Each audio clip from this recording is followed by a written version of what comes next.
Happy Monday, Chicago Cubs fans, and we are back with another edition of Cubs Daily. My name is Steven Ryan. The Cubs polish off the Cards yesterday in an 11-0 beatdown to take the series. The Cubs set a record on Friday if you were not able to catch the game, but due to Apple TV, we have some injury updates on Jameson Taillon and a little talk about some more trades, not rumors, but mentality going into the trade deadline as we are becoming closer and closer to that deadline. But before we get into all that, just want to give everyone a big shout out. Appreciate for the likes, the subscriptions, and the views. You guys are the absolute best. Also, continue to comment your thoughts. I love hearing everyone's thoughts on this current team, what we should do about now, what we should do about the future, etc., etc. So let's hop right into it.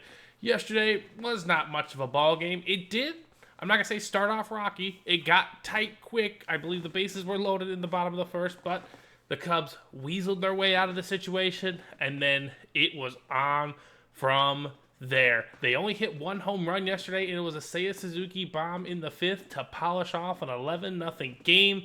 Total domination by the Cubs. It was just the same day that Matt Boyd was named an all-star reserve. He came out and did what he usually has done all season long. Then he's started 18 games, 16 of which he's earned 2 runs or less, and I think he's gone 5 innings in all of them or all but one of them. Either way, Matt Boyd has been so stable for this Cubs rotation, and ever since coming back from Tommy John surgery, Matt Boyd has been sensational. So Cubs take the series from the Cardinals. It was a really good homestand, 5-1. The bats were hot during the Cardinals series. I know the Saturday game was kind of like a little red alarm flag, but either way, the Cubs took care of business. I love this team's ability to bounce back, especially after tough defeats like the ones on Saturday. And then the whole squad, it was only 3 pitchers. It was Boyd, Wicks came in and got a little time, and then Palencia, who hadn't pitched in a few days, just needed some work out of the pen to shut the door on this one. The Cubs will have the day off today, but let's talk about that event on Friday. If you were not able to watch on Apple TV,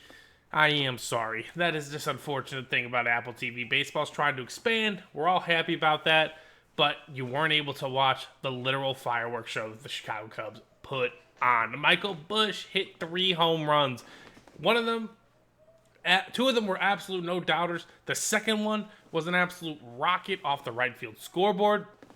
Just before that, PCA tattooed a bomb as well off that scoreboard. It was the 25th and 26th time a home run had been hitting off that scoreboard since it was built in, I believe, 2015. So either way, the Cubs offense was rolling on Friday, bomb after bomb.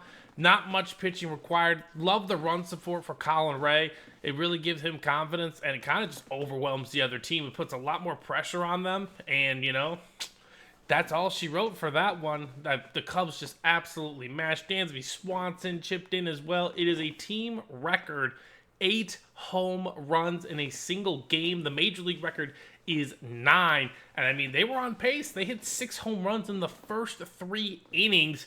I mean, hitting home runs is tough. Even at Wrigley, if the wind is howling out like that.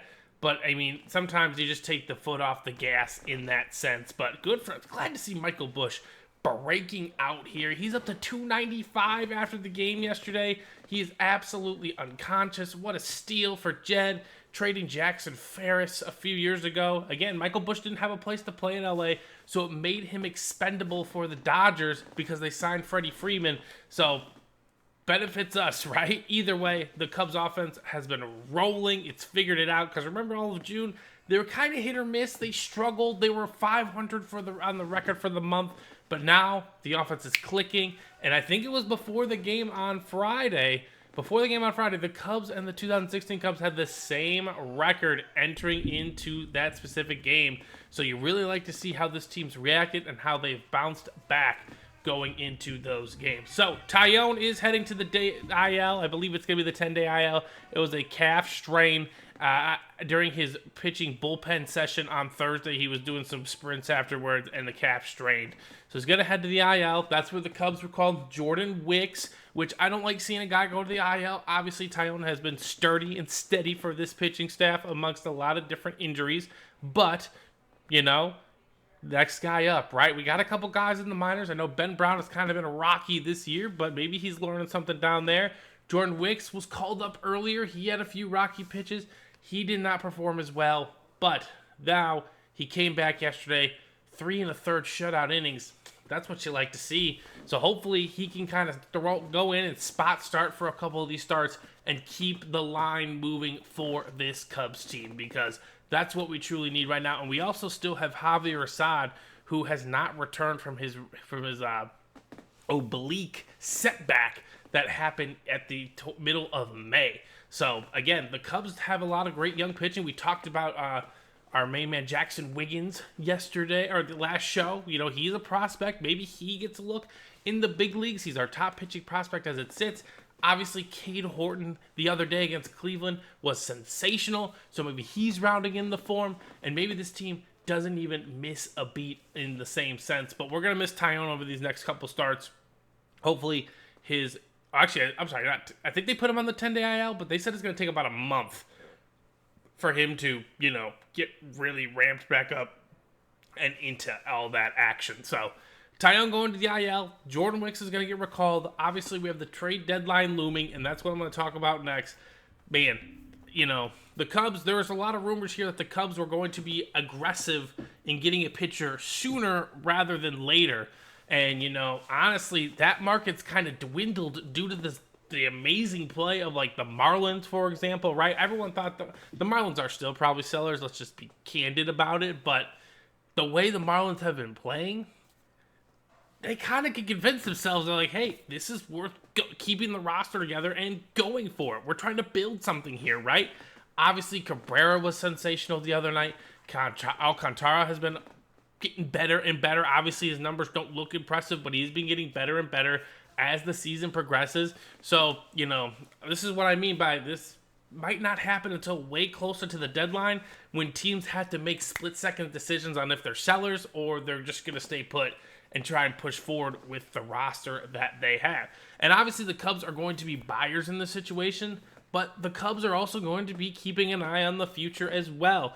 Owen Casey is ranked our #1 prospect. I'm not sure if they're interested in trading him because, they have to keep kind of an insurance policy just in case we don't sign Kyle Tucker. I think the Cubs are going to do everything in their power to sign Kyle Tucker. It doesn't mean we're going to sign Kyle Tucker, unfortunately. But either way, you kind of have to keep an insurance policy in place. And I'm not sure if trading Casey for the best available pitcher, it's kind of a weak market in that sense. The seller's market's kind of low. It's kind of involves right now the Rockies, the Pirates. I think the A's are officially sellers in this situation, but there's a lot of teams that are still kind of sitting there like, hey, if we get hot, we can make a push here, like the Marlins, right? The Diamondbacks are in on the action. A lot of teams that are 4 or 5 games below 500, that if they get hot at the right time, they can absolutely make a push into October. I mean, if you look at the Blue Jays, right? It was the middle of May. They were dead last in the AL East. 5 weeks later, they snagged first place for a day or two. So anything is truly possible in baseball. You just got to get hot. So I'm not sure if the Cubs are going to be necessarily making a move until closer to the deadline. So keeping our eyes peeled. We're seeing what's happening day by day. Teams are, having those discussions on a daily basis here on whether they should be sellers, whether they should be, hold put necessarily. But that's all we're waiting on here for this trade season. So that's going to do it for Cubs Daily, ladies and gentlemen. Hope you guys enjoy the video. Again, hit that like button. Subscribe to the channel if you're enjoying this content. If you're not, you do not have to. No pressure. No big deal.